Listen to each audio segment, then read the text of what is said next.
کاغذات نامزدگی آپ کے پاس ہوں گے اور نہ آپ انتخابات میں حصہ لے سکیں گے. تو یہ ایک انوکھا طریقہ اس بار جو ہے وہ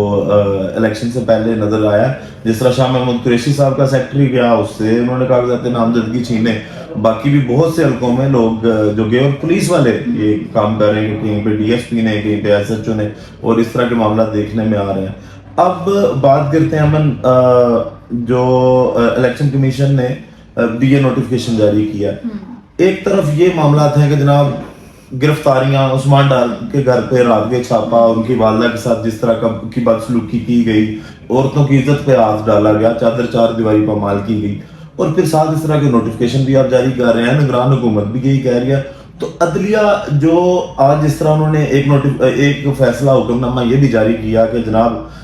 جو جمہوریت ہے وہ ڈی وی ایل نہیں ہونی چاہیے, انتخابات ہونے ضروری ہیں. تو کیا شفاف انتخابات ہونے ضروری ہیں؟ عدلیہ کو یہ نظر نہیں آتا, کیا ان کو اس پہ کوئی ایکشن نہیں لینا چاہیے کہ جو بندہ نظر آتا ہے کہ تحریک انصاف کا جو ٹکٹ ہولڈر ہو سکتا ہے, اس کے گھر میں چھاپا مار دیا جاتا ہے, یا ان کے بچوں کو ٹارچر کیا جا رہا ہے, یا ان کو گرفتار کیا جا رہا ہے, دھمکیاں دی جا رہی ہیں. تو یہ دونوں چیزیں ساتھ ساتھ کیسے چل سکتی ہیں؟ عدلیہ کیوں نہیں دیکھ رہی ان معاملات کو؟ دیکھیے حسین صاحب, یہ جو گزشتہ کچھ ماہ سے پاکستان میں ہو رہا ہے نا, تو آپ نہیں سمجھتے کہ یہ عدلیہ پر ایک بہت بڑا سوالیہ نشان ہے جو پاکستان فیس کر رہا ہے, پاکستان کی پولیٹیکل ہستیاں فیس کر رہی ہیں, پولیٹیکل جماعتیں فیس کر رہی ہیں. تو میں سمجھتی ہوں یہ پاکستان کی عدلیہ, قانون, آئین پر ایک بہت بڑا سوالیہ نشان ہے, ان کی کریڈیبلٹی پر بھی ایک بہت بڑا سوالیہ نشان ہے. اور جہاں پر جو ہے وہ عدلیہ, قانون, عدالتیں, الیکشن کمیشن, شفاف انتخابات اور الیکشن ضرور ہونے چاہیے, یہ ساری باتیں کرتی ہیں, یہ ساری دلیلیں پیش کرتی ہیں, وہیں پر ان کو ساتھ ہی ساتھ اس بات کی بھی دلیل پیش کرنی چاہیے اور یہ حقائق بھی سامنے رکھنے چاہیے, اور یہ اس چیز کو بھی جو ہے وہ بالکل باور کرا دینا چاہیے کہ صاف شفاف الیکشنز تو ہیں, لیکن اس کے ساتھ ساتھ آپ یہ بھی تو دیکھیں کہ اس کو آپ پریکٹیکلی کس طرح سے جو ہے وہ امپلیمنٹ کریں گے. اس چیز کو صرف زبانی کہہ دینا کہ صاف اور شفاف انتخابات کروا رہے ہیں, لیکن باقی دوسرے فیکٹس کو بھی تو دیکھا جائے کہ کس طرح سے کاغذات نامزدگی چھیننے کے لیے لوگوں کے گھروں پر چھاپے مارے جا رہے ہیں, چادر اور چار دیواری کے تقدس کو پامال کیا جا رہا ہے. میں کہتی ہوں کہ پاکستان کی ایک بہت ہی بڑی سیاست کی تاریخ رہی ہے,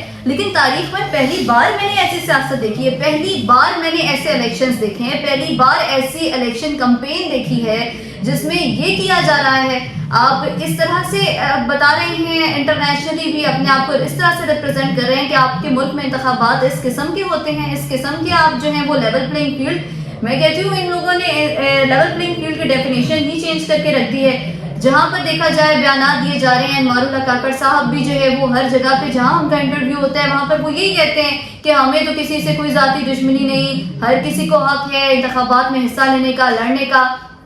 تو آپ اس کو دیکھیں بھی تو صحیح کہ کیا سلوک کیا جا رہا ہے, کس طرح کا رویہ رکھا جا رہا ہے, کس طرح کے پروپیگنڈاز کیے جا رہے ہیں, کس طرح کی جو ہے وہ پلاننگز کی جا رہی ہیں صرف ایک جماعت کو بیکورڈ رکھنے کے لیے. اور ابھی بھی آپ دیکھیں, میں کہوں اگر آپ نے دیکھا ہو تاریخ میں, مجھے تو نہیں یاد کہ اس طرح سے جیلوں سے لوگوں نے الیکشنز میں جو ہے وہ حصہ لے رہے ہوں اور جیلوں سے الیکشنز لڑ رہے ہوں. یہ ایک بہت بڑی, میں کہتی ہوں پاکستان کے لیے ایک ان کی پاکستان کی کریڈیبلٹی کو یہ بہت بڑا چیلنج ہے کہ کس طرح سے جو ہے وہ الیکشنز لڑے جا رہے ہیں. ایمن ابھی دیکھیں, ابھی تک تو یہ ہے کہ عمران خان صاحب پہ جو ایک نااہلی ہوئی تھی ان کی, اس کو معطل کیا گیا اسلام آباد ہائی کورٹ کی جانب سے. ابھی تک عمران خان جو کہ سزا یافتہ نہیں ہے کسی کیس میں, کیونکہ ہوتا یہی ہے کہ جب سزا دے دی جاتی ہے, کوئی عدالت سزا دیتی ہے, تو پھر کیس الیکشن کمیشن کے پاس جاتا ہے اور الیکشن کمیشن جو ہے نائل کرتا ہے. تو شاید اب یہ ہو کہ عمران خان صاحب کی مصیبتوں میں اضافہ کیا جائے اور کوئی نہ کوئی کیس, کسی بھی کیس میں ان کو جو ہے وہ دوبارہ سے سزا دی جائے اور نااہلی کی طرف آئے. اب آپ نے لیول پلینگ فیلڈ کی بات دوبارہ کی ہے, تو جس طرح اب عثمان ڈار صاحب کے گھر میں چھاپا مارا گیا, تو جو ڈی پی او ہیں حسن صاحب, انہوں نے یہی بولا کہ جی وہ اشتہاری ہیں عمر ڈار صاحب, تو ان کے گھر میں چھاپا مارا صرف ان کی گرفتاری کے لیے, تو ایک قانونی طور پہ یہ ہمارا حق تھا. ایک تو یہ کہ دروازہ توڑ کے اس طرح جانا اور وہاں پہ جا کے عورتوں کی عزتیں پامال کرنا, یہ تو کسی کو آئین اور قانون حق نہیں دیتا. دوسری چیز یہ کہ اگر عمر ڈار صاحب اشتہاری ہیں اور ان کے خلاف اس طرح کی کارروائی ہو سکتی ہے, تو جب نواز شریف صاحب پاکستان آئے تھے, جب طیارہ ان کا پاکستان اترا تھا, تب تک وہ اشتہاری مجرم تھے اشتہاری. سزا یافتہ مجرم. تب پاکستان کی پولیس کو اور ان اداروں کو یہ چیزیں کیوں نظر نہیں آئی کہ جناب جائیں اور نواز شریف صاحب کا گریبان پھاڑیں یا ان کو کھینچ کے یا گریبان سے پکڑ کے, کیونکہ آج کل کی گرفتاریاں آپ دیکھ رہی ہیں, عمران خان صاحب کو بھی انہوں نے گریبان سے ہی پکڑا, پھر شیر افضل مروت صاحب کو جس طرح اس دن گرفتار کیا گیا, تو نواز شریف صاحب کو بھی ان کو لے کے جانا چاہیے تھا. تو یہ دوہرا معیار ہمارے قانون کا کیوں ہے؟ دیکھیں حسین, یہ صرف آپ کا ہی سوال نہیں ہے, یہ پاکستان کے پورے عوام کا بھی سوال ہے کہ یہ دوہرا معیار کیوں. اور یہ دوہرا معیار اگر آپ کہتے ہیں کہ یہ دوہرا معیار اس بار اگر نون لیگ فیوریٹ ہے تو پی ٹی آئی کو بیکورڈ رکھا جا رہا ہے, اگر پچھلی بار پی ٹی آئی فیوریٹ تھی تو نون لیگ کو بیکورڈ رکھا جا رہا ہے, تو مجھے نہیں لگتا کہ نون لیگ نے اس طرح کے کوئی چیلنجز فیس کیے ہیں. جو جس حد تک پی ٹی آئی کے ساتھ ظلم کیے جا رہے ہیں, جو ستم ڈھائے جا رہے ہیں, مجھے نہیں لگتا کہ نون لیگ نے کچھ ایسا فیس کیا. اور جو فیس کیا وہ ڈیزرو کرتے تھے, وہ ثابت بھی ہوا, اس میں سزائیں بھی سنائی گئی, آپ مجرم بھی بنے, آپ کو جیلوں میں بھی ڈالا گیا. یہاں پر ابھی تک عمران خان کے اوپر آپ کوئی بھی کیس جو ہے وہ ثابت کیوں نہیں کر سکے, ابھی تک کوئی بھی سزا کیوں نہیں ہو سکی. صرف جو ہے وہ ڈریگ کیا جا رہا ہے کیسز کو, کیسز پر کیسز ڈالے جا رہے ہیں, بس یہ کوشش کی جا رہی ہے کہ یہ بندہ جیل میں ہی رہے. اگر وہ مجرم ہے تو ابھی تک کوئی جرم ثابت کیوں نہیں ہو سکا. جس طرح سے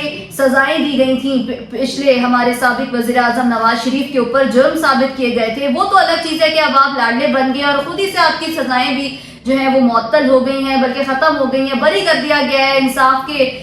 فرشتوں نے آپ کا ساتھ دیا ہے. لیکن اگر عمران خان حق سچ پہ نہیں ہے تو ان کے اوپر آپ جرم ثابت کیوں نہیں کرتے تھے اور ان کو آپ سزا کیوں نہیں دیتے تھے؟ اور آپ نے بات کی کہ جب انہوں نے فیس اتنا کچھ نہیں کیا, جب ان پہ ٹائم آیا تھا فیس کرنے کا تو یہ دونوں بار ملک چھوڑ کے بھاگ گئے تھے. جب مشرف صاحب کی باری آئی تھی تب بھی, اور یہ جب لاسٹ ٹائم بھی انہوں نے اپنے کیسز فیس کرنے کا جب ٹائم تھا تب یہ چلے گئے, پھر ڈیل کی اور واپس آ گئے. باقی ویڈیو کا اختتام کرتے ہیں اسی دعا کے ساتھ کہ اللہ تعالیٰ پاکستان پر اپنی رحمت نازل کرے. پاکستان زندہ باد.